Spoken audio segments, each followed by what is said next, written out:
Hi everyone, welcome to Everyday, your daily stop for virtual reality content. My name is D, and I am a little bit under the weather today. I think I have a cold or something, but that cannot prevent the videos from going up every day. So today I'm going to be checking out a game called War Thunder, which is a World War II simulator that focuses on aerial combat. And this game is interesting because it was one of the very first full games to add support for the Oculus Rift. They did it at about the same time as Valve's Half-Life 2 and Team Fortress 2. Way back in July 2013 is when it was announced. And this game, so the people who make this, Gaijin Entertainment, I found out about this game because they actually went on to make another full game with Oculus Rift support called Star Conflict, which has more recently come out. And that's a space dogfighting game, which is very similar to this game in a lot of ways. And one of those ways is that they both have Oculus Rift support. However, Star Conflict has reasonably good Oculus Rift support. This game doesn't. This game has really bad Oculus Rift support. Let's just be frank here. So, I mean, and it makes sense because they were developing this in July 2013. Developers hadn't figured out the first thing about how to do Oculus Rift support in games back then, much less integrating it into full games.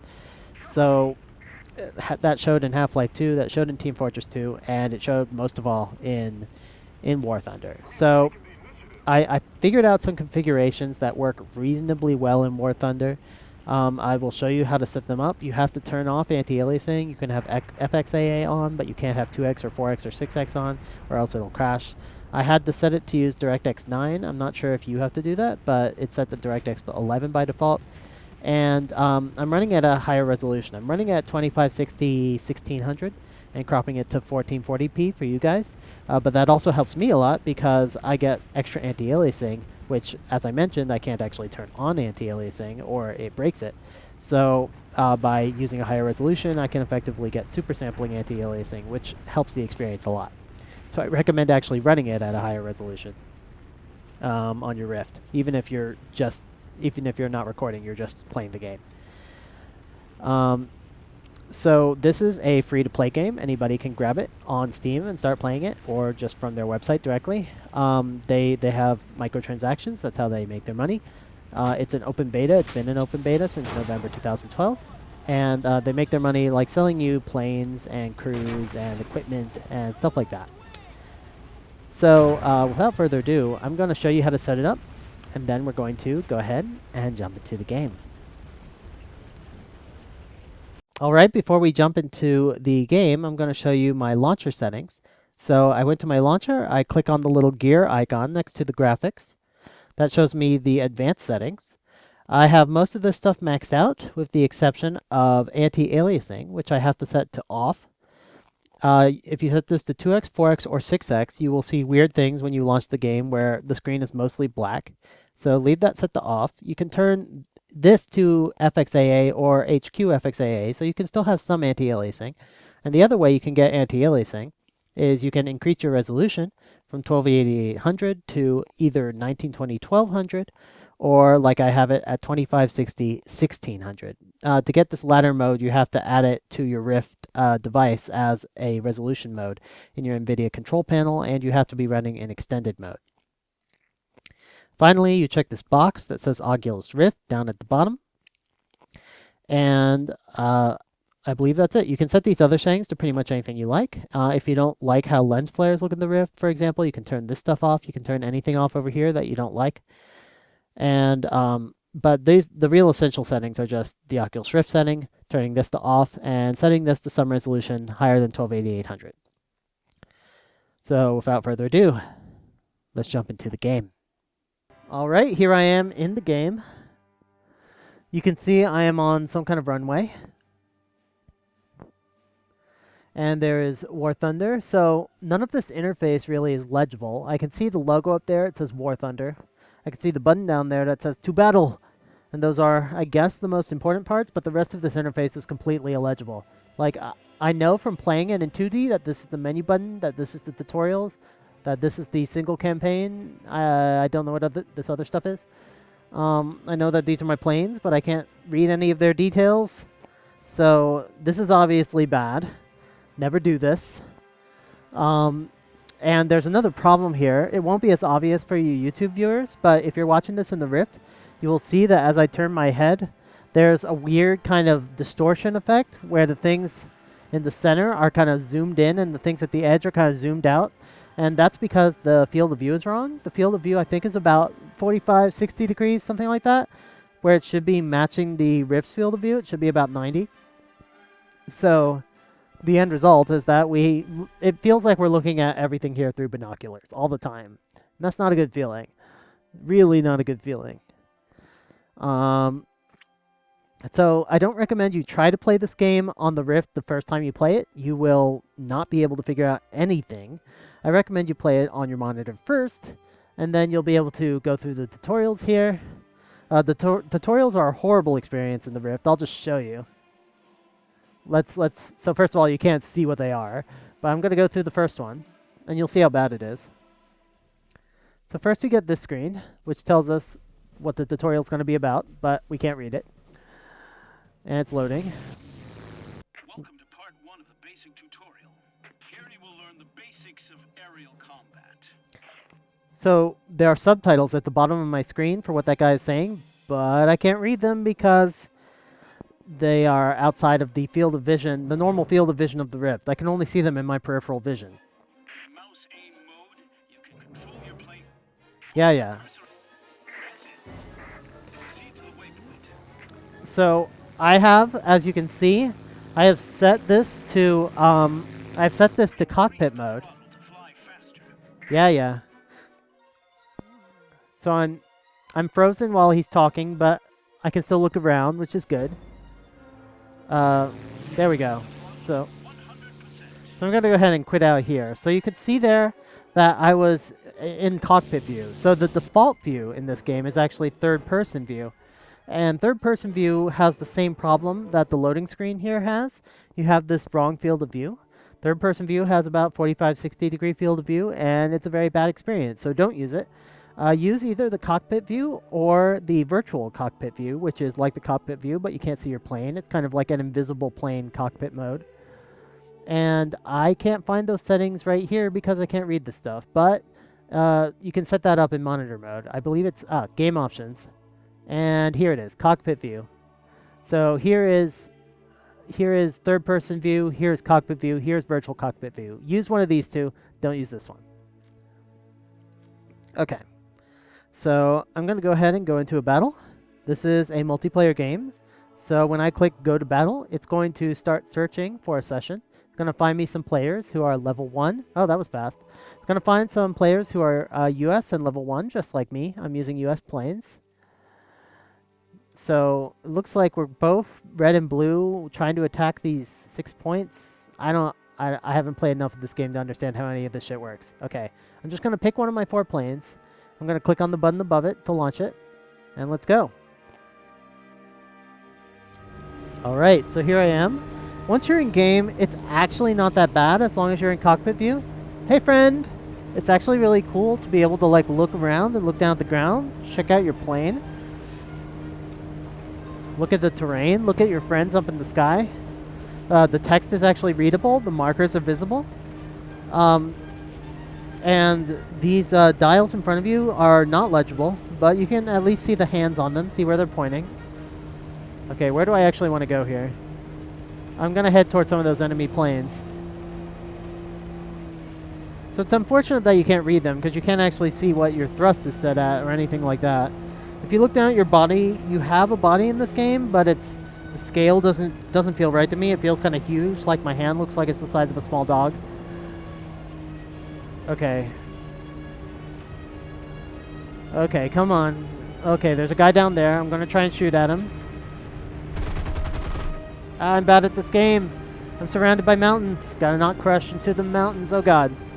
Okay. If you're not used to being turned in weird directions in the Rift, this can get a little bit disorienting.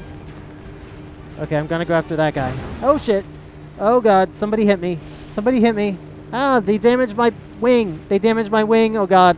Oh god. I am going all over the place. They shot holes in my window. No, no, no, no, no. Ah, and I crashed. When you crash, you go back into binocular mode, extreme binocular mode. Or when you're watching your friends here, you're in binocular mode. So I like to get out of that as quickly as possible.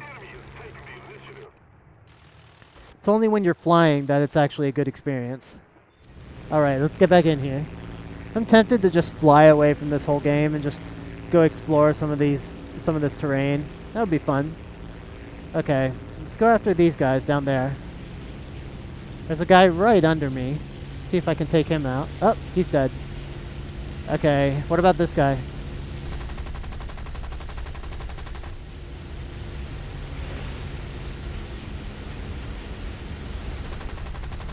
Okay, pull up, pull up, pull up. Oh god. Everybody, remain calm.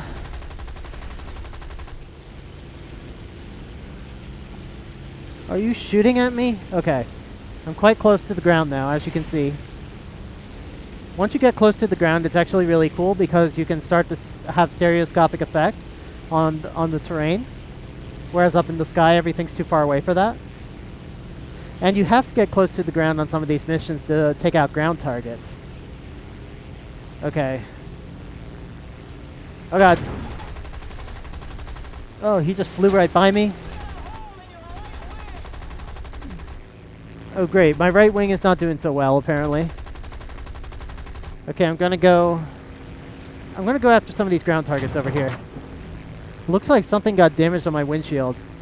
This windshield doesn't look right. It looks like I have some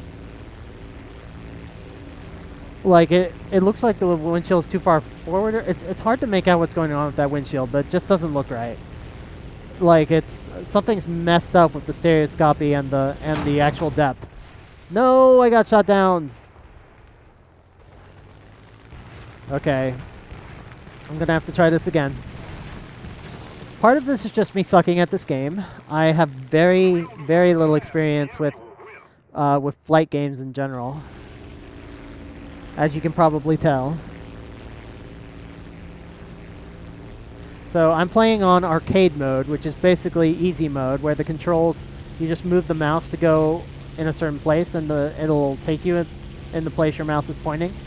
So you don't have to worry about controlling your individual controls on your plane for your various flaps and such, like you do in the more advanced mode.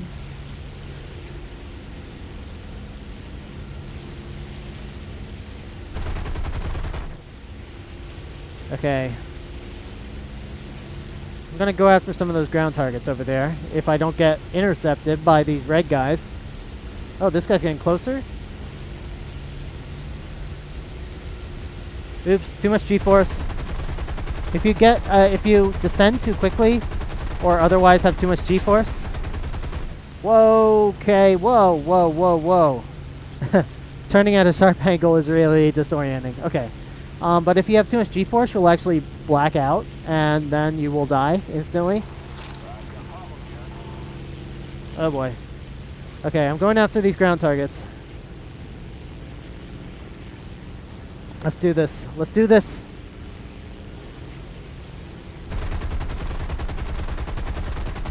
I can't use the zoom while I'm in cockpit mode, so it's quite difficult to take out ground targets because they're so small. They're so little. I'm not sure I've actually managed to take any of them out yet. Oh, that's one of my guys. Okay. Okay, I'm gonna go looking for more ground targets. I'm sure there are some. Should I just flip around? Okay, I'm gonna try and do that turn where you turn vertically. Let's do it. Going up, going up. Oh god, oh god, oh god, I'm upside down. I am upside down. Okay. And there we go. Completed the turn. Alright. Alright. That wasn't so bad.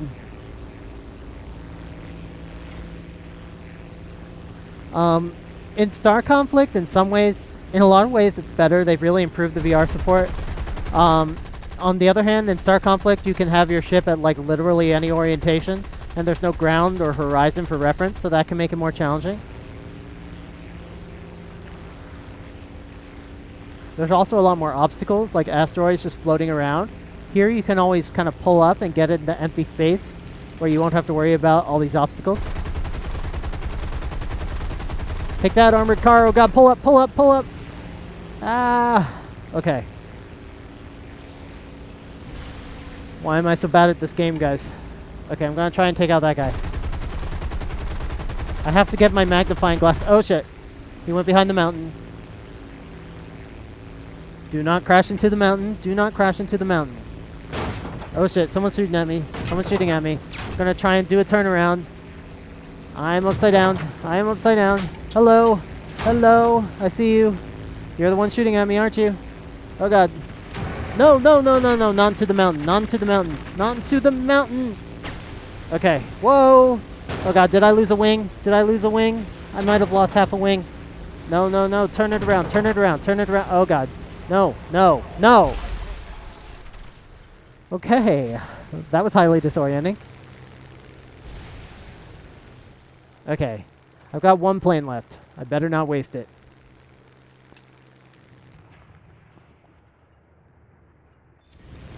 Okay. We need to put more pressure on the enemy. They have these canned lines they can say. I think that they like press hotkeys to say them.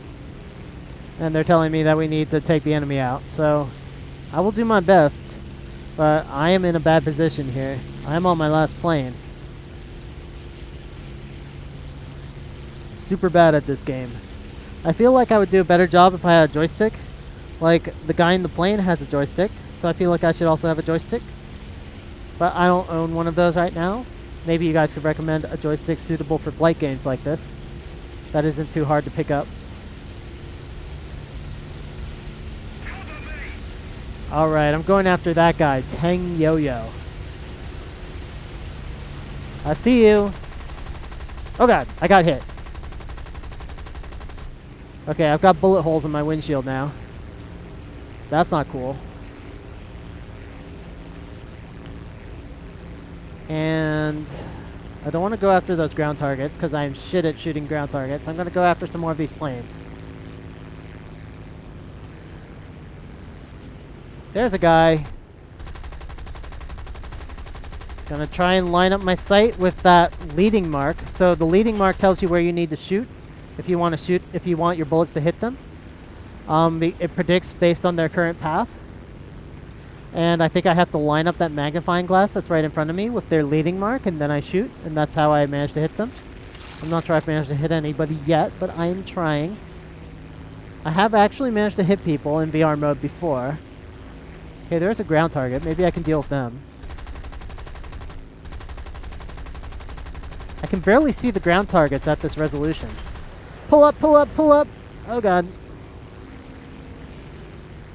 Into the sky, maximum thrust. Yeah, I know. I'm doing my best here. Okay. My best may not be good enough. Okay, that guy was already dying. Here's some ground targets. Pull up! Pull up! Oh, I was just buzzing the ground there. Okay. Going right by this mountain. Are there guys behind me? No, they're on the other side. Oh, there are guys behind me. This is bad. This is bad. And I'm down. I'm down.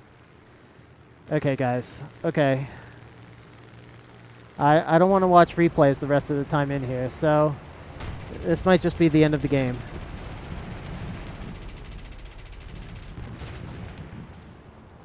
This mode isn't so bad. Not as bad as that. There goes a plane. Okay. So yeah, I think now that this battle is pretty much done, I'm gonna come out of here and talk about this game.